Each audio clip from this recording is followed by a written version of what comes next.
कई सदी पहले की बात है। किसी मुल्क में सलमान शाह नामी बादशाह अपनी शान और शौकत के साथ हुकूमत करता था। उसका महल आलीशान था, दीवारें बुलंद थीं और खजाने में सोने चांदी के ढेर लगे थे। हर तरह की दौलत और ताकत उसके कदमों में थी, मगर फिर भी उसके दिल को सुकून नसीब न था। दिन रात उसकी रूह बेचैन रहती, जैसे कोई अनजानी ख्वाहिश उसे सताती हो। उसने अपने मुल्क के बड़े बड़े उल्मा, दानिश्वरों और हकीमों को बुलवाया, मगर किसी का मशवरा उसकी बेचैनी को दूर न कर सका। हर कोई उसे ताकत, दौलत या शाही शौकत की बातें करता, लेकिन यह सब तो पहले ही उसके पास था।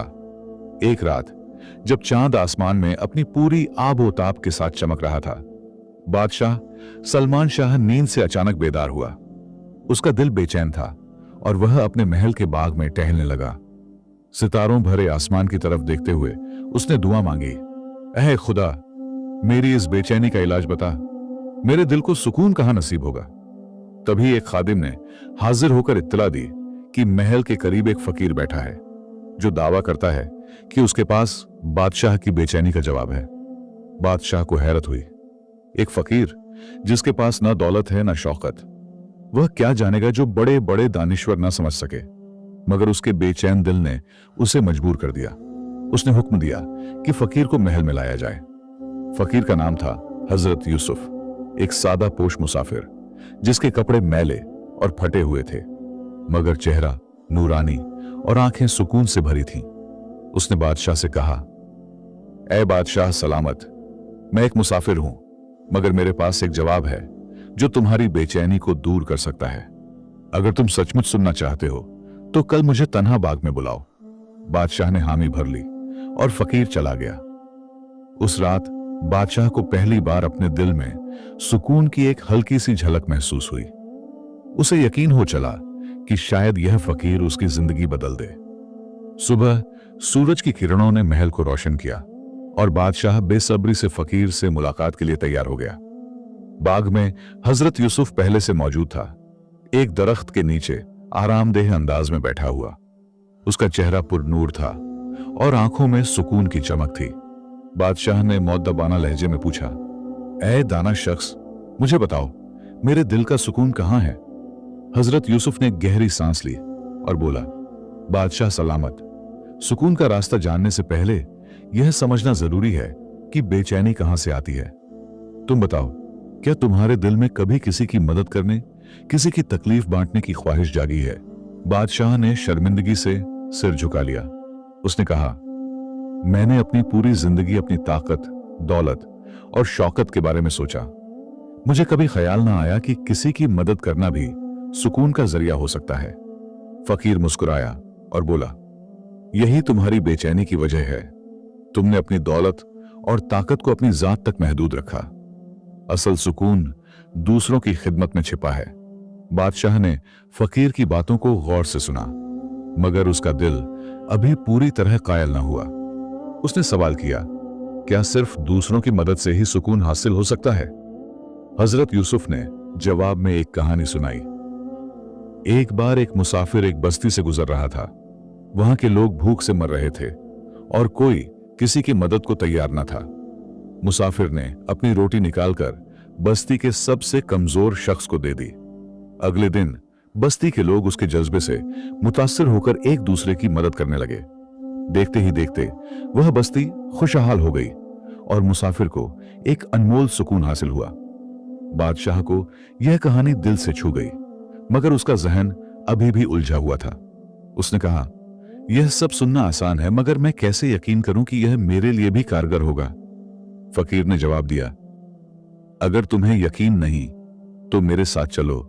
अपना ताज और शाही लिबास उतारकर एक आम इंसान की तरह लोगों के बीच जाओ, उनकी मुश्किलात देखो और तुम्हें खुद समझ आ जाएगा कि सुकून कहां है। यह बादशाह के लिए एक बड़ा चैलेंज था, मगर उसने फैसला कर लिया कि वह इस इम्तिहान से गुजरेगा। अगली सुबह उसने अपने शाही लिबास उतार दिए और हजरत यूसुफ के साथ एक आम इंसान की तरह नजदीकी गांव की तरफ रवाना हो गया। रास्ते में पहाड़ियां, खेत और कच्ची सड़कें देखकर बादशाह हैरान था। वह पहली बार अपने महल की चारदीवारी से बाहर निकलकर आम लोगों के बीच आया था। हजरत यूसुफ ने उसे गांव के एक छोटे से चौक पर लाकर कहा, यहां बैठो और इन लोगों की जिंदगियों का मुशाहिदा करो। चौक में लोग अपने कामों में मसरूफ थे। एक बढ़ई लकड़ी का काम कर रहा था जिसका नाम था रहीम। उसकी मेहनत में एक अजीब सा सुकून झलकता था। एक किसान जिसका नाम इकबाल था, धूल मिट्टी में अपने बैल के साथ खेत जोत रहा था। एक मां जिसे लोग अमीना बेगम कहते थे, अपने बच्चे को झूला झुला रही थी और उसका चेहरा खुशी से दमक रहा था। हजरत यूसुफ ने कहा, ये लोग अपनी छोटी छोटी खुशियों को महसूस करते हैं। इनके दिल में ख्वाहिशों का बोझ नहीं, मगर तुमने अपनी जिंदगी में सिर्फ बड़ी चीजों को अहमियत दी और छोटे लम्हों की खुशी को कभी महसूस न किया। बादशाह को फकीर की बातें गहरी लगी, मगर वह अभी भी पूरी तरह कायल न था। इसी दौरान एक गरीब औरत जिसका नाम फातिमा था चौक में आई। उसके कपड़े फटे हुए थे और चेहरा परेशानी से भरा था। वह लोगों से मदद मांग रही थी, मगर किसी ने उसकी तरफ तवज्जो न दी। बादशाह का दिल पसीज गया। उसने अपनी जेब से कुछ सिक्के निकाले और फातिमा को दे दिए। औरत की आंखों में खुशी के आंसू छलक आए और उसने बादशाह को ढेरों दुआएं दी। बादशाह को पहली बार अपने दिल में एक अजीब सा सुकून महसूस हुआ। हजरत यूसुफ ने मुस्कुराते हुए कहा, यह सुकून का पहला सबक है। बादशाह सलामत। दूसरों की खुशी में खुशी महसूस करना ही सुकून का पहला राज है। बादशाह का दिल अब फकीर की बातों को और गहराई से समझने लगा। उसने कहा, मुझे और सिखाओ, मैं अपनी जिंदगी बदलने को तैयार हूं। फकीर ने जवाब दिया, सफर अभी बाकी है। बादशाह सलामत। अगला सबक तुम्हें वहां मिलेगा जहां लोग अपनी जरूरतों को दूसरों से ज्यादा अहम समझते हैं। तैयार रहो। अगली सुबह बादशाह सलमान शाह और हजरत यूसुफ एक नए गांव की तरफ रवाना हुए। रास्ते में हवा ठंडी थी और सूरज की किरणें खेतों पर सुनहरी चादर बिछा रही थीं। बादशाह के दिल में अब एक नई उम्मीद जाग चुकी थी। हजरत यूसुफ की बातें उसके जहन में गूंज रही थीं और वह यह जानने को बेसब्र था कि सुकून का अगला सबक क्या होगा। रास्ते में फकीर ने बादशाह से कहा, ऐ बादशाह सलामत, अब वक्त है कि तुम इंसान के अंदर सखावत और खुदगर्जी का मकाम समझो। आज तुम्हें एक ऐसा इम्तिहान देना होगा जो तुम्हारे दिल की सच्चाई को परखेगा। गांव में पहुंचते ही दोनों एक हलचल भरे बाजार के किनारे जा बैठे। यहां लोग अपनी रोजमर्रा की जिंदगी में मसरूफ थे। दुकानदार अपनी दुकानों पर सामान बेच रहे थे, बच्चे इधर उधर दौड़ रहे थे और राहगीर जल्दबाजी में अपने काम निपटा रहे थे। बाजार का शोर और रौनक देखकर बादशाह हैरान था। उसने कभी अपने महल की चारदीवारी से बाहर निकलकर इस तरह का मंजर नहीं देखा था। हजरत यूसुफ ने बादशाह को एक थैली दी जिसमें 10 चांदी के सिक्के थे। फकीर ने कहा, ये सिक्के उन लोगों को दो जो वाकई जरूरतमंद हैं, मगर याद रखो, हर किसी की जरूरत को परखना आसान नहीं। अपने दिल और अक्ल से फैसला करना। बादशाह ने बाजार में खड़े लोगों का मुशाहिदा शुरू किया। पहला शख्स, जिसका नाम था हारिस, एक चमकदार पोशाक में मलबूस था। उसके चेहरे पर परेशानी के कुछ आसार थे और वह बादशाह के करीब आकर बोला, मुझे कुछ रकम दे दो, मेरे घर की हालत बहुत खराब है। बादशाह ने उसकी बात सुनी, मगर कुछ देर सोचने के बाद उसने हजरत यूसुफ की तरफ देखा। फकीर ने इशारे से कहा, पहले और लोगों से मिलो। थोड़ी देर बाद एक मजदूर, जिसका नाम था रशीद, बादशाह के सामने से गुजरा। उसके हाथ मिट्टी से सने थे और वह अपनी मेहनत में मसरूफ था। उसने बादशाह से कुछ नहीं मांगा, बल्कि अपनी मजदूरी में व्यस्त रहा। बादशाह ने फिर हजरत यूसुफ की तरफ देखा, जो मुस्कुराते हुए सिर हिला रहा था। तभी एक औरत, जिसका नाम था जैनब, बादशाह के पास आई। उसने नरम लहजे में कहा, बेटा, मेरे पास खाने को कुछ नहीं, अगर मुमकिन हो तो कुछ मदद कर दो। बादशाह का दिल पसीज गया। उसने थैली से एक सिक्का निकाला और जैनब को दे दिया। औरत की आंखों में खुशी के आंसू छलक आए और उसने बादशाह को दुआएं दी। बादशाह ने धीरे धीरे बाकी सिक्के भी बाजार में मौजूद जरूरतमंदों में तकसीम कर दिए। हर बार उसने अपने दिल और अक्ल से फैसला किया कि कौन वाकई हकदार है।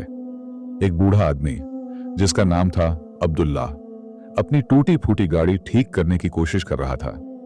बादशाह ने उसे एक सिक्का दिया और बूढ़े ने शुक्रिया अदा करते हुए कहा, तुमने मेरे बोझ को हल्का कर दिया। एक जवान लड़की जिसका नाम था सारा अपने छोटे भाई के लिए दवा खरीदने की कोशिश कर रही थी। बादशाह ने उसे भी मदद दी और सारा की आंखों में उम्मीद की चमक देखकर उसे एक अजीब सा सुकून मिला। जब सारे सिक्के तकसीम हो गए तब हजरत यूसुफ ने बादशाह से कहा, यह दूसरा सबक है बादशाह सलामत, हर किसी की जरूरत एक जैसी नहीं होती। सखावत का असल मतलब यह है कि तुम अपने दिल की सच्चाई से फैसला करो और सही जगह मदद करो। एक बादशाह का सबसे बड़ा हुनर यही है कि वह अपने लोगों की जरूरत को समझे और उसे पूरा करे। बादशाह ने सिर हिलाया और बोला, मैंने आज महसूस किया कि फैसले के लिए दिल और अक्ल दोनों का होना जरूरी है, मगर क्या अभी और कुछ सीखना बाकी है? हजरत यूसुफ ने मुस्कुराते हुए कहा, हां, अभी तुम्हारा अगला सबक बाकी है और यह सबसे मुश्किल होगा। अब तुम्हें गुरूर और तकब्बुर की हकीकत समझनी होगी। अगले दिन दोनों एक नए गांव की तरफ रवाना हुए। यह गांव हरा भरा था और वहां एक बड़ा बाग था जिसका मालिक था नसीर खान, एक मगरूर और खुद पसंद शख्स। जैसे ही बादशाह और हजरत यूसुफ बाग के करीब पहुंचे, नसीर खान ने अपनी शान में आकर कहा, यह मेरा बाग है, यहां जो कुछ भी है मेरी मेहनत और काबिलियत का नतीजा है। हजरत यूसुफ ने नरम लहजे में पूछा, क्या तुमने ये पेड़ खुद लगाए?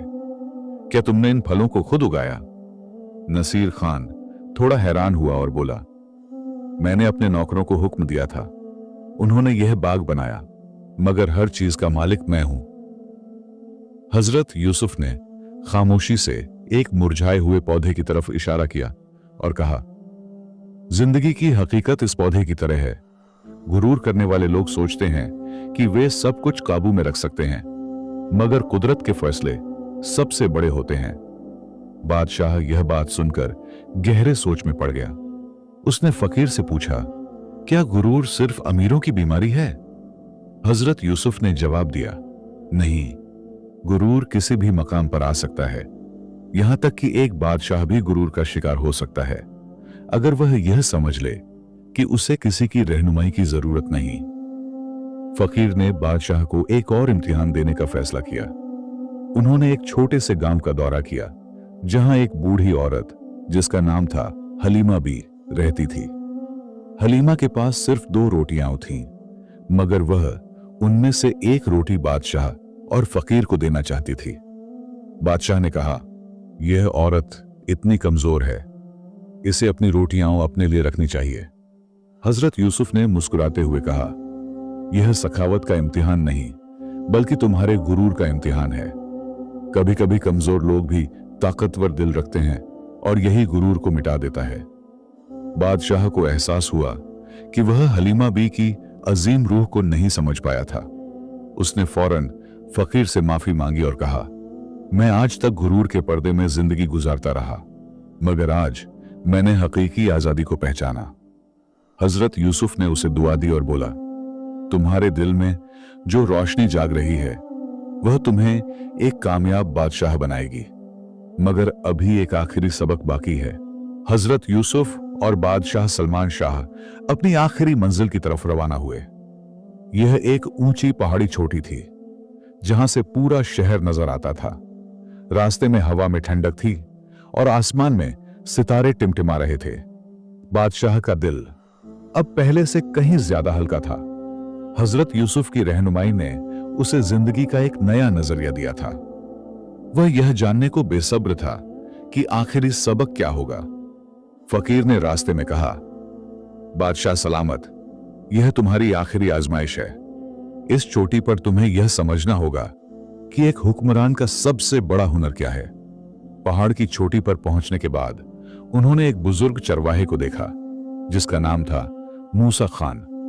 वह अपनी भेड़ों को चरा रहा था। उसकी सादा जिंदगी और चेहरे पर सुकून की रौनक देखकर बादशाह हैरान था। हजरत यूसुफ ने बादशाह को इशारा किया कि वह चरवाहे से बात करे। बादशाह ने मुअद्दबाना लहजे में पूछा, ऐ मूसा खान, तुम्हें इस मामूली जिंदगी में कैसे सुकून मिलता है? मूसा खान ने मुस्कुराते हुए जवाब दिया, ये भेड़ें मेरा खानदान है, मैं इनका ख्याल रखता हूं और बदले में ये मुझे मोहब्बत और सुकून देती है। यह रिश्ता ही मेरी खुशी का राज है। उसकी बातों में सादगी थी और हकीकत थी जो बादशाह के दिल को छू गई।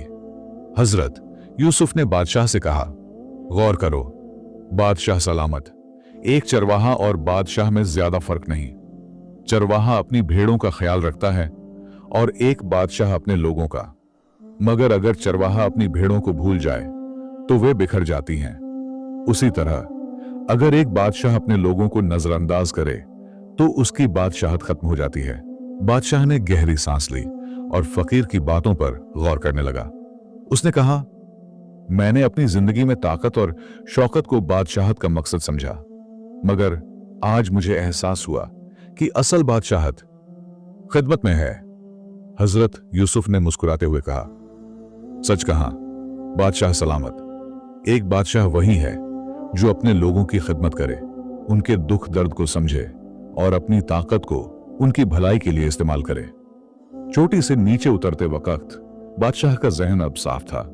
उसने हजरत यूसुफ से कहा, ए रहनुमा, तुमने मुझे जिंदगी का सबसे बड़ा सबक सिखाया।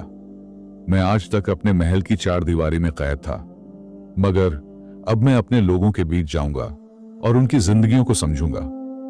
फकीर ने उसे दुआ दी और बोला, तुम अब एक सच्चे बादशाह बनने की राह पर हो। जाओ और अपने मुल्क को सुकून और खुशहाली से भर दो। बादशाह सलमान शाह जब अपने महल लौटा तो उसका अंदाज़े हुकूमत पूरी तरह बदल चुका था। उसने अपने खजाने खोल दिए और अपने लोगों की भलाई के लिए काम शुरू कर दिया। उसने गांवों में स्कूल बनवाए, गरीबों के लिए अनाज और कपड़ों का इंतजाम किया और बीमारों के लिए हकीमों की फौज तैयार की। हर हफ्ते वह अपने शाही लिबास उतारकर एक आम इंसान की तरह गांवों में जाता और लोगों की मुश्किलात सुनता। एक दिन जब वह एक गांव में गया तो वहां एक बूढ़ी औरत जिसका नाम था नूर जहां उससे मिली। नूर जहां ने कहा, बादशाह सलामत, तुमने हमारे गांव में पानी का कुआं बनवाया। अब हमें दूर से पानी लाने की जरूरत नहीं। तुम्हारी वजह से हमारे बच्चों के चेहरों पर मुस्कान है। बादशाह को उसकी बात सुनकर वैसा ही सुकून महसूस हुआ जैसा उसने फकीर के साथ गांव में पहली बार अनुभव किया था। समय बीतता गया और बादशाह सलमान शाह का नाम पूरे मुल्क में एक सखी और रहमदिल हुक्मरान के तौर पर मशहूर हो गया। लोग उसे सिर्फ बादशाह नहीं बल्कि अपने दिल का रहनुमा मानने लगे। उसकी बेचैनी अब पूरी तरह खत्म हो चुकी थी और उसके दिल में सुकून की ऐसी रोशनी थी जो कभी मंद न पड़ती थी। एक रात जब वह अपने महल के बाग में टहल रहा था, उसने आसमान की तरफ देखा और उस फकीर को याद किया जिसने उसे जिंदगी का असल मकसद सिखाया था। उसने दिल से दुआ मांगी, ऐ खुदा, हजरत यूसुफ जैसे रहनुमाओं का शुक्रिया जिन्होंने मुझे सुकून का रास्ता दिखाया। मेरी कौम को हमेशा खुशहाल रख। हाल बादशाह सलमान शाह की यह कहानी मुल्क के हर कोने में फैल गई। लोग इसे सुनकर सीख लेते थे कि असल सुकून दूसरों की खिदमत में छिपा है। चाहे वह बादशाह हो या आम इंसान, सखावत और मोहब्बत ही वह रास्ता है जो दिल को सुकून देता है और रूह को ताकत बख्शता है। इस कहानी से हमें यह सबक मिलता है कि जिंदगी का असल सुकून दूसरों की मदद और खिदमत में है। जब हम किसी जरूरतमंद का बोझ हल्का करते हैं तो न सिर्फ उनके चेहरों पर मुस्कान आती है बल्कि हमारे दिल को भी एक अनमोल सुकून मिलता है। रब्बुल आलमीन ऐसी नेकियों से खुश होता है और हमें और ज्यादा नवाजता है। मेरी दुआ है कि अल्लाह ताला हमें हकीकी सुकून हासिल करने की तौफीक अता फरमाए।